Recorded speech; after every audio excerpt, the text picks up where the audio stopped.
अस्सलामु अलैकुम वरहमतुल्लाह। हजरत मारूफ अर्ज कर रहा हूँ बांग्लादेश से। उम्मीद है कि हजरत वाला खैर आफियत से होंगे।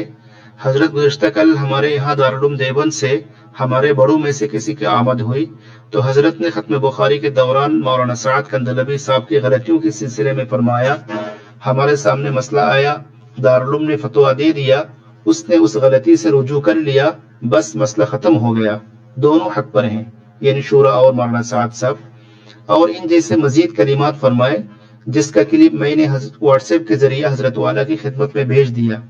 तो अब हजरत इस बयान से हमारे उलमा और जिम्मेदार हजरत को तशवीश हो रही है, क्योंकि हाल ही में उनके जो बयानात आ रहे हैं बज़ाहिर वो पहले से कहीं ज्यादा गलतियों पर मबनी है और वो पहले की गलतियों पर मुसिर भी है। अब हम हजरत वाला की तरफ रुजू करना मुनासिब समझते हैं। क्या वाकई अब दारुल देवबंद से उनका मसला खत्म हो चुका है और वो हक पर है, और क्या दारुल देवबंद को उनके बयानात और उनके रुजू पर इत्मीनान है? बराए करम अगर हजरत वाला इस सिलसिले में कुछ रहनुमाई फरमाते तो ये हमारे लिए बाइस इत्मीनान होता।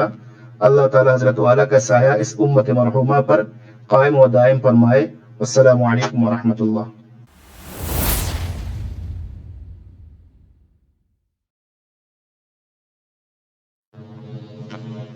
अस्सलाम वालेकुम वरहमतुल्लाहि वबरकातुह। भाई मौलाना मारूफ साहब, मैंने आपका पूरा मैसेज सुना। कल से मुझे भी इत्तला मिल रही है कि हज़रत मौलाना सैयद अरशद साहब मदनी दामत बरकातुहू ने वहाँ वो बयान दिया है जिसका आपने अपने मैसेज में तस्करा किया है। हमें सुनकर बहुत हैरत हुई, इसलिए कि मौलाना साहब न दारुल उलूम में आए हैं, न हम लोगों से किसी से मुलाकात हुई है। ज़ाती तौर पर मौलाना अरशद साहब के यहाँ वो आए हैं, वहाँ दावत खाई है, और उन लोगों की क्या गुफ्तगू हुई हमने नहीं सुना है। न वो दारुल उलूम में आए, न किसी मसले से हमारे सामने उन्होंने रुजू किया है, न अपने पहले बयानात से उन्होंने अपने यानी उससे रुजू का कोई ऐलान किया है। और जहाँ तक बयानात का ताल्लुक है तो मेरे ज़ाती इल्म में ये बात है कि उनके बयानात उसी तरीके से जारी हैं।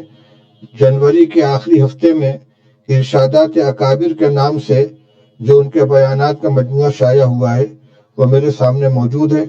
उसमें भी वही सारी बातें हैं इनहराफ की जो पहले वो कहा करते थे। इसलिए मौलाना अरशद साहब दामत बरकातुहू ने जो कुछ कहा है वो उनकी ज़ाती राय हो सकती है।